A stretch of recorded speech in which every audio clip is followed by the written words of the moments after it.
నీకు నీ భర్తకు పడడం లేదు, నీకు నీ పిల్లలకు పడడం లేదు,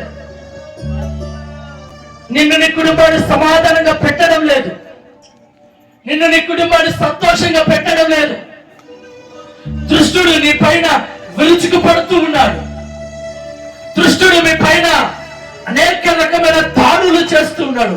వాటిలో ఒక దాడి సులువుగా పాపము నీ చేత చేపిస్తున్నాడు. నీవు కోపడతట్టుగా, నీవు తిట్టేటట్టుగా, అసూయ పడేటట్టుగా, కుళ్ళుకు తంత్రాలతో ఉండేటట్టుగా సాతాను నీ విధంగా నీ పైన దాడి చేస్తున్నాడు.